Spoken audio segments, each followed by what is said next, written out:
नमस्कार दोस्तों, स्वागत है आपके चैनल के साथ मौजूद यहाँ पर चलेंगे। सबसे पहले और बड़ी वीडियो में आपको बताएंगे दोस्तों राहुल गांधी की भारत जोड़ो न्याय यात्रा को लेकर क्या कुछ नई अपडेट सामने आई है। इसी के साथ में आपको बताएंगे जैसे ही बीजेपी ने टिकटॉक का ऐलान किया, अब एक और सांसद ने बीजेपी छोड़ने का ऐलान कर दिया। बताएंगे हजारों हजार की संख्या में समर्थकों ने एक साथ बीजेपी के खिलाफ नारेबाजी की है दोस्तों। इसी के साथ में कांग्रेस पार्टी के बड़े बड़े नेताओं को मैदान में उतारा गया है। बताएंगे कौन सी सीट से किसे चुनावी मैदान में उतारा गया है और क्या बीएसपी की प्रमुख मायावती को प्रधानमंत्री पद का उम्मीदवार घोषित करेगा इंडिया गठबंधन। बड़ी जानकारी वरिष्ठ पत्रकार की ओर से दी जा रही है। बताएंगे इसके पीछे क्या है पूरा कारण दोस्तों। और तृणमूल कांग्रेस ने भारतीय जनता पार्टी को संदेश खली को लेकर चलाए जा रहे कैंपेन के बाद दिया करारा जवाब। बताएंगे बीजेपी के वरिष्ठ नेता ने पार्टी छोड़कर ज्वाइन कर ली है टीएमसी और मणिपुर के अंदर एक और ऑफिसर को किडनैप कर लिया गया है दोस्तों। बताएंगे क्या है पूरा मामला, एक एक करके चलेंगे। सभी बड़ी खबरों की तरफ सारी बड़ी अपडेट आप तक पहुंचाएंगे। लेकिन उससे पहले अगर आप भी मानते हैं कि 24 के चुनाव में देश की जनता जबरदस्त परिवर्तन करने जा रही है तो इस वीडियो को लाइक करके लाल बटन दबाकर चैनल को सब्सक्राइब करके बेल आइकन दबाकर कमेंट बॉक्स में जय हिंद जय भारत जरूर लिखेगा। चलते हैं सबसे पहले और बड़ी खबर की तरफ, जहां पर राहुल गांधी की भारत जोड़ो न्याय यात्रा बीजेपी का गढ़ कहे जाने वाले गुजरात के अंदर थी। गुजरात में जैसे ही राहुल गांधी बिरसा मुंडा चौक पहुंचे वैसे ही पार्टी के कार्यकर्ताओं ने उनका जोरदार तरीके से स्वागत किया है दोस्तों। इस दौरान राहुल गांधी ने अपने युवाओं के न्याय के वादे को एक बार फिर से रिपीट करते हुए बताया कि 24 के चुनाव को लेकर है कांग्रेस पार्टी का वादा, मिलेंगे 30 लाख सरकारी नौकरियां, भर्ती भरोसा है इस स्कीम का नाम। भारत के अंदर लाखों लोग डिग्रियां लेकर, डिप्लोमा की डिग्री लेकर लगातार रोजगार ढूंढते रहते हैं, उन्हें कहीं भी कोई नौकरी नहीं मिलती और इसी से राहत देने के लिए राहुल गांधी ने कहा कि हमारा दूसरा वादा है पहली नौकरी पक्की, हर डिग्री और डिप्लोमा धारक को 1 लाख प्रति वर्ष के हिसाब से स्टाइपेंड के साथ साथ अप्रेंटिसशिप की गारंटी दी जाएगी। इसके बाद राहुल गांधी ने कहा कि देश के अंदर पार्ट टाइम नौकरी करने वाले गिग इकोनॉमी के लोगों को कोई नहीं देख रहा है, कोई उनके बारे में विचार नहीं करता। फूड डिलीवरी वाले हो या फिर कैब चलाने वाले, इनके लिए पेंशन और सामाजिक सुरक्षा की व्यवस्था की जाएगी। कांग्रेस सरकार में बेहतर कार्य स्थिति बनाने के लिए नए कानून तक लेकर आए जाएंगे। राहुल गांधी यही नहीं रुके, इसके बाद उन्होंने कहा कि युवा गारंटी में हमारी चौथी सबसे बड़ी गारंटी युवा रोशनी को लेकर है। 5,000 करोड़ के राष्ट्रीय कोष से जिला स्तर पर युवाओं को स्टार्टअप फंड देकर उन्हें उद्यमी बनाने की गारंटी दी जाएगी। यानी युवाओं के पास ये ऑप्शन होगा कि वो पैसा लेकर सरकार से अपना उद्यम खोल सकते हैं, अपना रोजगार खुद से कर सकते हैं, सेल्फ डिपेंडेंट भी बन सकते हैं। 5,000 करोड़ का राष्ट्रीय कोष का ऐलान किया जा रहा है जो अपने आप में अप्रत्याशित रहने वाला है। साथ साथ 5वां वादा करते हुए राहुल गांधी ने कहा कि हमारी युवा गारंटी के अंदर पेपर लीक से हम मुक्ति दिलाएंगे। हर दूसरे तीसरे दिन किसी न किसी राज्य से पेपर लीक की खबर सामने आती रहती है दोस्तों। उत्तर प्रदेश के अंदर आप लोगों ने देखा था कितनी भयावह स्थिति थी कि कैसे पेपर लीक हो गया था। उसके बाद राहुल गांधी ने जब मुद्दा उठाया तब जाकर छात्रों को न्याय मिला और दोबारा से पेपर होंगे और इसकी गारंटी नहीं है कि दोबारा पेपर होने के बाद वो लीक ना हो सकता है फिर से लीक हो जाए, क्योंकि कई बार ऐसा होता आया है। इससे युवाओं का भविष्य लगातार अंधकार में जा रहा है। 5वीं गारंटी देते हुए राहुल गांधी ने कहा कि पेपर लीक से हम मुक्ति दिलाएंगे, नए कानून लेकर आए जाएंगे जिससे यह सुनिश्चित किया जाएगा कि पेपर ईमानदारी से आयोजित की जाए। इसके बाद वादा किया गया है कि सरकारी पेपर देने के लिए कोई भी चार्ज नहीं लगेगा, यानी जो फीस अभी लगती है उससे भी छात्रों को मुक्ति दिलाई जाएगी। और इसी के साथ में दोस्तों जिस तरीके से यूपीएससी का एग्जाम होता है उसी स्तर पर उसी तरीके से सेंट्रल एग्जाम कराए जाएंगे ताकि पेपर लीक ना हो। यानी 30 लाख रोजगार के साथ पेपर लीक नहीं होने की गारंटी देते हुए राहुल गांधी ने युवाओं को साथ आने की अपील की है। आप लोगों की इस पूरे वादे पर क्या राय है दोस्तों, लिखकर जरूर बताएगा। साथ साथ कांग्रेस पार्टी बोली, कहा गुजरात की सड़कों पर उतरा ये जन सैलाब बता रहा है कि भाजपा का सिंहासन अब गिरने वाला है। राहुल गांधी 5 युवा न्याय की गारंटी की घोषणा की और गुजरात उनके साथ आकर खड़ा हो गया है। साथ साथ दोस्तों आज हिंदुस्तान में युवाओं को रोजगार नहीं मिल रहा। मोदी सरकार बड़े बड़े उद्योगपतियों को देश की पूरी संपत्ति सौंप रही है, छोटे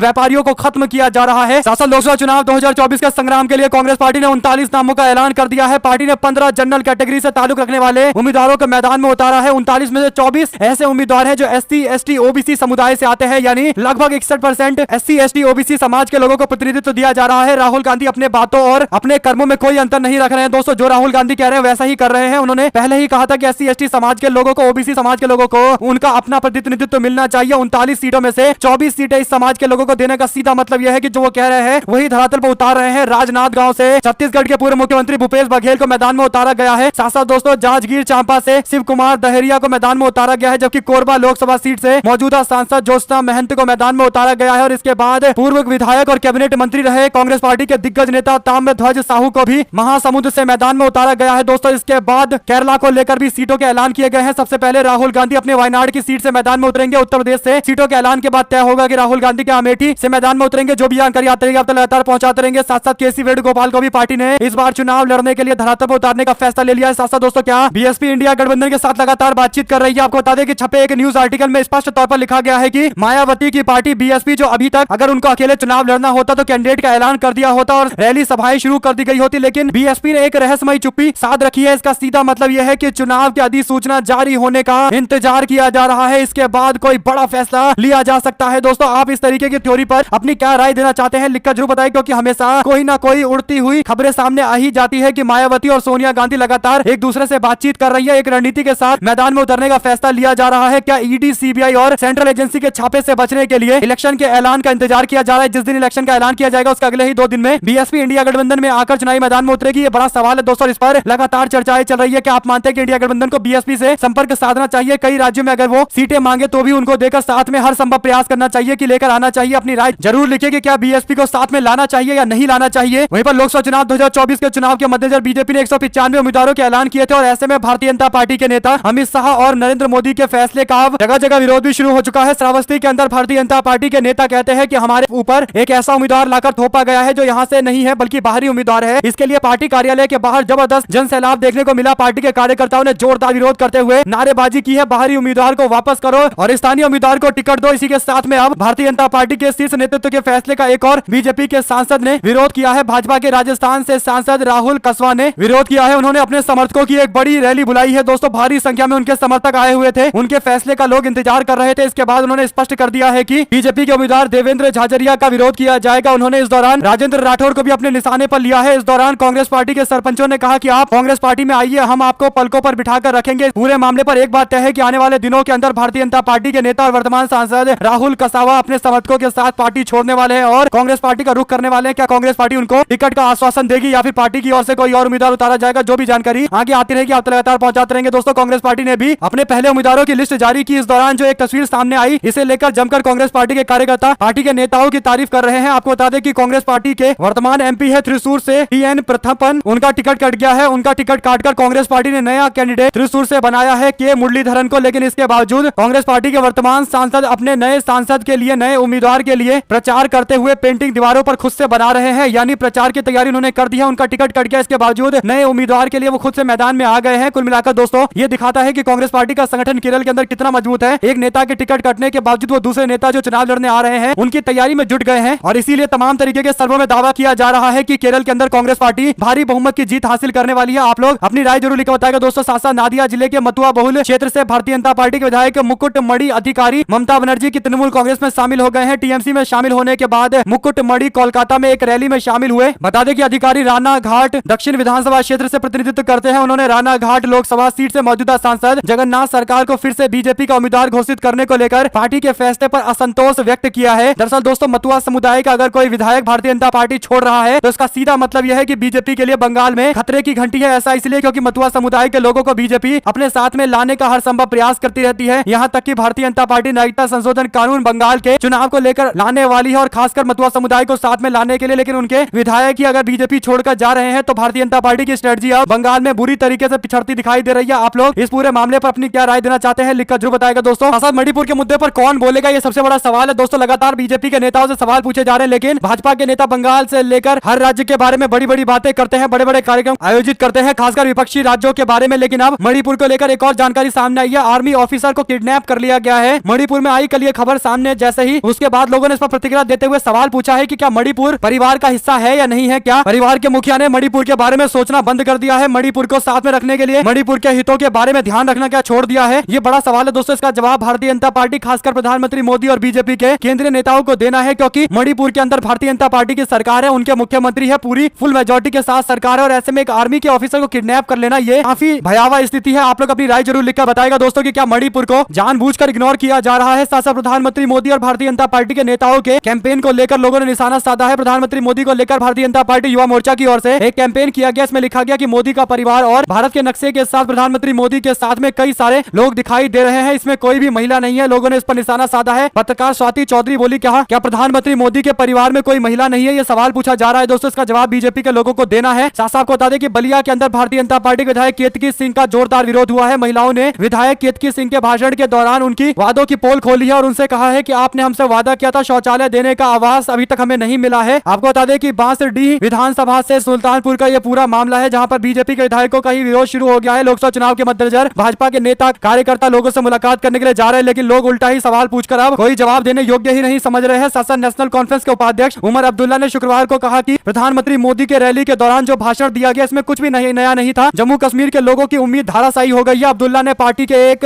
समारोह के इतर संवाददाताओं से बात करते हुए कहा कि मुझे भाषण में कुछ भी नया नहीं दिखाई दिया। उन्होंने में उन्हीं चीजों के बारे में बात की थी जिसके बारे में प्रधानमंत्री लगातार बात करते आए हैं। उन्होंने लोकतंत्र की बहाली के बारे में एक शब्द नहीं बोला। लोग इंतजार कर रहे थे कि प्रधानमंत्री कहेंगे कि चुनाव कब होने वाला है, तारीख का ऐलान करेंगे ताकि लोगों को लगेगा कि लोकतंत्र आने वाला है, लेकिन ऐसा कहीं भी प्रधानमंत्री मोदी के भाषण में सुना नहीं गया। साथ साथ दोस्तों, देश में जल्दी लोकसभा के चुनाव होने वाले हैं, तो क्या जम्मू कश्मीर के चुनाव लोकसभा के साथ कराए जाएंगे? सुप्रीम कोर्ट ने सितंबर 2024 तक का अंतिम अल्टीमेटम दे रखा है, उससे पहले चुनाव कराए जाने चाहिए। चुनाव आयोग से जुड़े सूत्रों के मुताबिक केंद्रीय गृह सचिव के साथ आयोग के वरिष्ठ अधिकारियों की बैठक के बाद चर्चा किया गया है कि कश्मीर में अब लोकसभा के साथ विधानसभा का चुनाव कराने की तैयारी की जाए। चुनाव आयोग केंद्रीय गृह मंत्रालय के अधिकारियों और सुरक्षा बलों के प्रमुखों के साथ बैठक में लोकसभा के साथ जम्मू कश्मीर के विधानसभा को लेकर एक बार फिर से विचार करने वाला है। देखते हैं क्या जानकारी सामने आती है। दोस्तों, साथ साथ तेलंगाना के 12 सिटिंग एमएलए हैं जो अभी कांग्रेस पार्टी के प्रेसिडेंट रेवंत रेड्डी के संपर्क में है। रेवंत रेड्डी ने कांग्रेस पार्टी आला कमान से इस पूरे मामले पर अभी मंजूरी मांगी है। जैसे ही ऊपर से मंजूरी मिलेगी वैसे ही ये सारे बीआरएस पार्टी के नेता कांग्रेस पार्टी में शामिल हो जाएंगे। जल्द ही बीआरएस पार्टी में जबरदस्त फूट पड़ने वाली है। जो भी जानकारी आगे आती रहेगी आप लगातार पहुंचाते रहेंगे। साथ साथ दोस्तों, बिहार में जनता दल यूनाइटेड और भारतीय जनता पार्टी की सरकार है। अपनी ही सरकार के विरोध में बोलते हुए जेडीयू के विधायक बोले, कहा जब तक एसपी नहीं बदलेंगे हत्याएं होती रहेगी। प्रमुख के बेटे के मर्डर के मामले को लेकर भड़के गोपाल मंडल, कहा अपनी ही सरकार की पोल खोलते हुए कई और बातें कही है उन्होंने। साथ साथ दोस्तों, चुनावी बॉन्ड एसबीआई की अर्जी पर 11 मार्च को सुप्रीम कोर्ट करेगा सुनवाई। डेटा देने के लिए मांगी है मोहलत। इसी दिन इस बात पर विचार किया जाएगा और फैसला लिया जाएगा कि क्या ये कंटेम्प्ट ऑफ कोर्ट है, यानी कोर्ट के दिए गए आदेशों का अनुपालन है। अगर ऐसा होता है तो अब एसबीआई के खिलाफ भी कार्रवाई की जाएगी। 11 तारीख को ही तय किया जाएगा कि मामला किस और आगे बढ़ेगा, क्या आगे डेट दी जाएगी या फिर एसबीआई के खिलाफ अब कड़ी कार्रवाई की जाएगी। साथ साथ दोस्तों, तेलंगाना को लेकर ईटीजी ओपिनियन पोल ने दावा किया है कि कांग्रेस पार्टी 8 से 10 सीटें जीत सकती है, बीजेपी 4 से 6 सीटें जीतने की स्थिति में है, बीआरएस पार्टी 2 से 4 सीटें और अदर्स को 0 से 1 सीट मिल सकती है। साथ साथ यूट्यूबर मैक्सटन की पिटाई का वीडियो सोशल मीडिया पर वायरल हुआ है। दोस्तों, आपको बता दें कि यूट्यूबर एलवीस यादव पर गंभीर आरोप लगे हैं और अब इस पूरे मामले पर गिरफ्तारी की मांग की जा रही है। सोशल मीडिया पर वीडियो वायरल होने के बाद जमकर आलोचना हो रही है, खासकर भाजपा के मुख्यमंत्रियों की। हरियाणा के मुख्यमंत्री मनोहर लाल खट्टर ने एक बड़े कार्यक्रम का आयोजन किया था इस यूट्यूबर को सम्मानित करने के लिए और इसके बाद एक बार फिर से मार दंगे की खबरें सामने आ रही है। दोस्तों, आप लोगों की जो भी राय हो लिखकर जरूर बताएगा कि ऐसे व्यक्तियों की गिरफ्तारी क्यों नहीं हो रही है, क्यों मामले को टालने का प्रयास किया जा रहा है, क्या बड़े बड़े नेताओं के समर्थन के कारण ऐसा हो रहा है, क्योंकि बीजेपी के कई लोगों के साथ तस्वीरें देखी जा सकती है। दोस्तों, साथ साथ सुदर्शन न्यूज के मालिक सुरेश चवाड़के की ओर से एक पोस्ट किया गया, दावा किया गया है कि सुरेश चवाड़के ने पोस्ट करते हुए लोगों से पूछा था कि प्रधानमंत्री के रूप में 2024 के लिए आपकी पसंद कौन है। इस पर 2,15,000 लोगों ने वोट डाले और नरेंद्र मोदी को 45% लोग अगला देश का प्रधानमंत्री देखना चाहते हैं, जबकि राहुल गांधी को 52% लोग अगला प्रधानमंत्री देखना चाहते हैं। सुरेश चवाड़के की ओर से कराए गए इस तथाकथित पोस्ट को लेकर लोगों ने निशाना साधना शुरू कर दिया है। दोस्तों, आप लोग अपनी राय जरूर लिखकर बताएगा। साथ साथ शराब नीति के मामले को लेकर, मनी लॉन्ड्रिंग के मामले को लेकर सांसद संजय सिंह और दिल्ली के पूर्व डिप्टी सीएम मनीष सिसोदिया को कोर्ट से राहत नहीं मिली है। एक बार फिर से दोनों की न्यायिक हिरासत को 19 मार्च तक के लिए बढ़ा दिया गया है। साथ साथ 2-3 दिन में सुलझ जाएगा महाविकास अघाड़ी गठबंधन के सीट बंटवारे का पेच। उद्धव ठाकरे गुट ने यह दावा किया है। महाविकास अघाड़ी गठबंधन की पिछली बैठक बेनतीजा रही। सीट शेयरिंग का फॉर्मूला अभी तय नहीं हो पाया है। वंचित बहुजन अघाड़ी को लेकर अभी पेच फंसा हुआ है, क्योंकि उसने गठबंधन के सामने बड़ी मांग रख दी है। उधर महाविकास अघाड़ी गठबंधन में सीट शेयरिंग अब तक न हो पाने को लेकर उद्धव ठाकरे के गुट के नेता का बयान आया। उन्होंने दावा किया है कि 2-3 दिनों के अंदर सारे आंकड़े फाइनल कर दिए जाएंगे। शिवसेना यूबीटी के नेता आनंद दुबे ने समाचार एजेंसी एएनआई से बात करते हुए कहा है कि पेच जल्द सॉल्व कर लिए जाएंगे। साथ साथ आतिशी ने मुख्य सचिव को 48 घंटे के अंदर सीवर से गंदे पानी तक की समस्या को खत्म करने के आदेश जारी किए हैं। दरअसल दोस्तों, आजकल दिल्ली के एलजी लेफ्टिनेंट गवर्नर जहां तहां घूमकर तस्वीरें खींच रहे हैं। जहां पर स्थिति खराब है उसकी जानकारी दिल्ली सरकार को दे रहे अरविंद केजरीवाल और उनके मंत्रियों से कार्रवाई की मांग कर रहे हैं। और अरविंद केजरीवाल उनके मंत्रियों ने भी फैसला ले लिया है कि जैसा ही गवर्नर साहब कहेंगे वैसे ही आदेश जारी कर दिया जाएगा, क्योंकि आखिरकार इंप्लीमेंटेशन का काम तो अधिकारियों का है और अधिकारियों को दंडित करने का कोई भी अधिकार दिल्ली की अरविंद केजरीवाल सरकार के पास नहीं है। ना तो मंत्री को यह अधिकार है, ना मुख्यमंत्री को यह अधिकार है कि अधिकारी को यहां से वहां ट्रांसफर कर दिया जाए, हटा दिया जाए। तो वो अधिकारी आखिर सरकार के लोगों की सुनेगा क्यों? लेफ्टिनेंट गवर्नर के अंदर यह पूरी पावर है। तो ऐसे में आम आदमी पार्टी के लोग लेफ्टिनेंट गवर्नर के द्वारा उठाए जा रहे सवाल का अपने तरीके से राजनीतिक उत्तर देने के लिए तुरंत आदेश जारी करते हुए फोटो खींचकर सोशल मीडिया पर डाल दे रहे हैं, ताकि देश के लोग देखें, दिल्ली के लोग देखें कि तुरंत आदेश जारी कर दिया गया। लेकिन अधिकारी ही इंप्लीमेंट नहीं कर पा रहा है और अधिकारी को हटाने का अधिकार आप लोग जानते हैं कि लेफ्टिनेंट गवर्नर के पास एक तरीके से आम आदमी पार्टी को बदनाम करने का जो प्रयास किया जा रहा है, आम आदमी पार्टी ने घूमकर उसका करारा जवाब देने का फैसला लिया है। दोस्तों, साथ साथ बीजेपी के विधायकों ने मांगा केजरीवाल का इस्तीफा, कहा सदन को हथियार के रूप में इस्तेमाल किया जा रहा है। दिल्ली विधानसभा से सस्पेंड किए गए भारतीय जनता पार्टी के सांसद प्रेस वार्ता करते हुए दावा कर रहे हैं कि दिल्ली विधानसभा को एक हथियार के तौर पर इस्तेमाल किया जा रहा है। हालांकि हाईकोर्ट ने इन सबका सस्पेंशन वापस से रिस्टोर कर दिया है। साथ साथ दोस्तों, राष्ट्रीय स्वयंसेवक संघ 15 तारीख, 16 तारीख और 17 तारीख को नागपुर के अंदर प्रतिनिधि सभा की मेजबानी करेगा। यह संघ की सर्वोच्च निर्णय लेने वाली संस्थान है। बैठक में आरएसएस के करीब 1570 शीर्ष पदाधिकारी मौजूद रहेंगे। बीजेपी से जेपी नड्डा, बीएल संतोष के रूप में लोग भी मौजूद रहेंगे, इसकी संभावनाएं हैं। इस बैठक में संदेश खाली, मणिपुर, किसान आंदोलन के अलावा अन्य मुद्दों को लेकर भी चर्चा की जाएगी। आरएसएस इन मुद्दों पर अपने कार्यकर्ताओं की प्रतिक्रिया सुनेगा और भविष्य का रोड मैप तैयार करेगा। वहीं दोस्तों उड़ीसा के अंदर बीजू जनता दल और भारतीय जनता पार्टी के गठबंधन को लेकर चल रही सारी चर्चाओं को विराम मिल गया है। ऐसा इसलिए कि उड़ीसा राज्य में बीजेपी ने अकेले चुनाव लड़ने का ऐलान किया है। उड़ीसा बीजेपी के प्रदेश अध्यक्ष मनमोहन सामल ने कहा कि राज्य में बीजेपी अकेले चुनाव लड़ेगी। उड़ीसा बीजेपी के प्रदेश अध्यक्ष की ओर से इस आए बयान के बाद बीजू जनता दल और बीजेपी के साथ गठबंधन की जो बातें, जो थ्योरियां चल रही थी, वो पूरी तरीके से धरातल पर गिर चुकी है और इससे फायदा कांग्रेस पार्टी को होने वाला है। एक और तो जनता में मैसेज चला गया कि बीजू जनता दल और भारतीय जनता पार्टी दोनों एक ही सिक्के के दो पहलू हैं। दूसरी ओर कांग्रेस पार्टी मुख्य विपक्षी के तौर पर उभरने वाली है दोस्तों, क्योंकि लोग मानकर चल रहे हैं कि बीजू जनता दल या बीजेपी जिसको वोट देंगे बात एक ही है। तो अब विपक्ष में केवल कांग्रेस पार्टी बची है, साथ साथ एनडीए गठबंधन में शामिल हो सकती है। तेलुगु देशम पार्टी चंद्रबाबू नायडू ने दिल्ली में अमित शाह से मुलाकात की है। 6 साल पहले टूटा था गठबंधन। 2 दिन पहले 7 मार्च को दोनों नेताओं के बीच मुलाकात हुई दिल्ली में। गृह मंत्री अमित शाह और टीडीपी के सुप्रीमो चंद्रबाबू नायडू के बीच में। मीडिया रिपोर्ट के मुताबिक इस मीटिंग में आंध्र प्रदेश में होने वाले लोकसभा और विधानसभा चुनाव में गठबंधन को लेकर चर्चा हुई है। इस मीटिंग में आंध्र प्रदेश की जनसेना पार्टी के अध्यक्ष पवन कल्याण भी मौजूद थे। एनडीटीवी के रिपोर्ट के मुताबिक आज भी दिल्ली में बीजेपी और टीडीपी के नेताओं के बीच में गठबंधन को लेकर चर्चा हुई है। साथ साथ दोस्तों संदेश खली में शाहजहां शेख के घर फोरेंसिक टीम पहुंची है। सीबीआई ने घर ऑफिस की तलाशी ली। वो ईडी अफसर भी पहुंचे जिन पर हमला हुआ था। टीएमसी से सक्रिय नेता शाहजहां शेख को हिरासत में लिए जाने के बाद सीबीआई और फोरेंसिक टीम में शुक्रवार को घर और दफ्तर की तलाशी ली है। मामला 5 जनवरी को ईडी की टीम पर हुए हमले को लेकर था। साथ साथ एनडीए गठबंधन में बिहार की सीटों के बंटवारे को लेकर चिराग पासवान की नाराजगी की बात सामने आ रही है। इस मुद्दे पर कई कयास लगाए जा रहे हैं। हालांकि गुरुवार को एलजेपी रामविलास पासवान के प्रदेश अध्यक्ष राजू तिवारी ने साफ कर दिया है कि हम लोग एनडीए में 40 सीट पर मजबूती से लड़ेंगे। लेकिन इस दौरान उन्होंने एक बड़ा दावा किया। उन्होंने कहा कि 11 सीटों को हम लोगों ने चिन्हित किया है, उस पर बूथ लेवल की तैयारी चल रही है। बाकी 7 सीटें मांगी गई है, 6 लोकसभा की सीटें और 1 राज्यसभा की सीटें जिस पर अंतिम फैसला लेना है। भागीदारी के तौर पर यह सीटें मांगी जा रही है। इसका सीधा मतलब यह है कि अब एनडीए गठबंधन में दावेदारी और ज्यादा पार्टियों की बढ़ने वाली है। देखते हैं भाजपा के लोग क्या निर्णय लेते हैं, क्या सबको साथ में लेकर चल पाएंगे या फिर कोई इधर कोई उधर जाने वाला है। साथ साथ भारत जोड़ो न्याय यात्रा के समापन पर 17 मार्च को मुंबई में भव्य रैली होगी। महाविकास आघाड़ी गठबंधन के सभी बड़े नेता इस दौरान मौजूद रहेंगे। नाना पटोले ने कहा कि भारत जोड़ो न्याय यात्रा 12 मार्च को नंदुरबार में महाराष्ट्र में प्रवेश करेगी। इसकी तैयारी के लिए पार्टी के लोग जुट गए हैं। न्याय यात्रा का समापन 17 मार्च को शिवाजी पार्क में होने वाला है, जहां पर महाविकास आघाड़ी गठबंधन के सारे वरिष्ठ नेता मौजूद रहेंगे। शरद पवार से लेकर उद्धव ठाकरे और खुद राहुल गांधी। देखते हैं किस तरीके का भव्य रैली करते हैं दोस्तों। और क्या मराठा आरक्षण भी एक बड़ा मुद्दा इस दौरान होने वाला है। जो भी अपडेट आती रहेगी आप लगातार पहुंचाते रहेंगे। साथ साथ या तो आप आम आदमी पार्टी में आ जाओ या मुझे कांग्रेस पार्टी में बुला लो। सिद्धू ने दावा किया है कि भगवत मान ने कांग्रेस पार्टी ज्वाइन करने के लिए उनसे संपर्क साधा था। बोले कि अगर इस बात को चुनौती दी जाएगी तो मैं ये सिद्ध करके दिखाऊंगा, बताऊंगा कौन से जगह पर यह बात कही गई थी। आप लोग की जो भी राय हो दोस्तों लिखकर जरूर बताएगा। साथ साथ बिहार में भी होगा महाराष्ट्र वाला फॉर्मूला बीजेपी के आगे करना होगा। नीतीश कुमार को त्याग, नीतीश कुमार से भी ज्यादा सीटें बीजेपी को इस बार चाहिए। यानी बिहार में पिछली बार बराबर सीटें बांटी गई थी, इस बार उस समीकरण पर बीजेपी काम नहीं कर रही है। ज्यादा सीटों पर भाजपा लड़ना चाहती है, बाकी कम सीटों पर जेडीयू और अन्य पार्टियों को लड़ाएगी, जैसा कि महाराष्ट्र में भी भाजपा कर रही है। तो पूरी तरीके से बिहार में भी एक बार फिर से आपस में खींचतान बढ़ने वाली है। साथ साथ अपने अंदरूनी सर्वे में हार रही है भाजपा लोकसभा चुनाव को लेकर। कांग्रेस पार्टी के नेता इमरान प्रतापगढ़ी ने तंज कसा है। उन्होंने कहा कि जैसे हर किसी को 15 लाख रुपए देने का जुमला दिया गया, उसी प्रकार 400 पार का जुमला देकर जनता को भ्रमित किया जा रहा है। लेकिन जनता भ्रमित नहीं होगी, क्योंकि उन्हें पता है कि ये लोग केवल जुमला फेंक रहे हैं। दीपा सराय स्थित बर्क मंजिल पर पहुंचकर कांग्रेस पार्टी के नेता और राज्यसभा के सदस्य इमरान प्रतापगढ़ी ने सांसद और स्वर्गीय डॉक्टर शफीकुर रहमान बर्क के परिवार को ढांढस बंधवाया और इस दौरान उन्होंने कई सारे और भी बड़े दावे किए हैं दोस्तों। साथ साथ भाजपा ने शिवसेना को तोड़ा, लेकिन हम खत्म नहीं हुए। उद्धव ठाकरे ने ऐलान किया है कि उनकी पार्टी इस बार लोकसभा के चुनाव में अपनी ताकत का एहसास करवाने वाली है। उन्होंने कहा कि भारतीय जनता पार्टी के नेताओं में जम्मू कश्मीर, मणिपुर, अरुणाचल प्रदेश जैसे क्षेत्रों का दौरा करने का साहस तक नहीं है। तब बाल ठाकरे ने नरेंद्र मोदी को बचाया था। उन्होंने बिना ज्यादा जानकारी दिए हुए यह दावा किया है कि उनके पिता और शिवसेना के संस्थापक दिवंगत बाल ठाकरे ने नरेंद्र मोदी को तब बचाया था जब बीजेपी के नेता अटल बिहारी वाजपेयी मोदी को दरकिनार करने वाले थे। साथ दोस्तों राष्ट्रवादी कांग्रेस पार्टी के सुप्रीमो शरद पवार को शुक्रवार को बड़ा झटका लगा। ईडी ने शरद पवार के पोते रोहित पवार को स्वामित्व वाली चीनी मिल की 50 करोड़ रुपए से अधिक की संपत्ति को कुर्क कर दिया है। केंद्रीय जांच एजेंसी की ओर से बयान जारी कर इस बारे में जानकारी दी गई है। ईडी ने यह कार्रवाई कथित महाराष्ट्र राज्य सहकारी बैंक यानी MNSB घोटाले और मनी लॉन्ड्रिंग के मामले को लेकर की है। ईडी ने बताया कि औरंगाबाद जिले के कन्नड़ गांव स्थित कन्नड़ सहकारी सखार कारखाना लिमिटेड की कुल 161 एकड़ भूमि, संयंत्र, मशीनरी और भवन को धन शोधन निवारण अधिनियम के तहत अस्थायी रूप से संकलन किया गया है। कुल मिलाकर दोस्तों रोहित पवार क्योंकि शरद पवार के पोते हैं तो उनके खिलाफ हो रही कार्रवाई कोई नई बात नहीं है। इस तरह की कार्रवाई और ज्यादा होगी क्योंकि लोगों को पता है इसके पीछे क्या बड़े कारण है। साथ साथ लोकसभा चुनाव के मद्देनजर इंडिया गठबंधन ने बिहार में विधान पार्षदों की पूरी लिस्ट जारी की है। उम्मीदवारों का नाम घोषित किया है जिनको मैदान में उतारा जा रहा है। राबड़ी देवी के साथ पूर्व मंत्री अब्दुल बारी सिद्दीकी समेत उर्मिला ठाकुर और सैयद फैसल अली को मैदान में उतारा जा रहा है। तेजस्वी यादव संसद में इसकी जानकारी खुद से दी है और सुप्रीम कोर्ट ने यह फैसला गुरुवार को दिया है। अनुच्छेद 370 को लेकर सुप्रीम कोर्ट ने कहा कि असहमति के अधिकार की पैरवी करते हुए कि हर आलोचना अपराध नहीं होता। अगर ऐसा सोचा गया तो लोकतंत्र को तो खत्म हो जाएगा। दरअसल धारा 370 का विरोध करना कोई देश विरोध वाली गतिविधि नहीं है, ये सरकार की पॉलिसी का विरोध है, किया जा सकता है। लोकतंत्र में सरकार की पॉलिसी का विरोध करना जनता का अधिकार है और इस पूरे मामले को लेकर कोर्ट की ओर से जो टिप्पणी की गई है दोस्तों काफी ज्यादा संजीदा है। अगर आप भी मानते हैं कि देश में फ्रीडम ऑफ एक्सप्रेशन को बचाए रखना सबसे ज्यादा जरूरी है तो अपनी राय जरूर लिखकर बताएगा। हमारे साथ लगातार जुड़े रहने के लिए आप सभी दोस्तों, भाइयों, बहनों, मित्रों का बहुत बहुत धन्यवाद। देख रहे थे आपका अपना चैनल जय हिंद, जय भारत, वंदे मातरम। बहुत बहुत धन्यवाद। इस वीडियो को अपने लोग तो शेयर करना मत भूलिएगा दोस्तों। जय हिंद।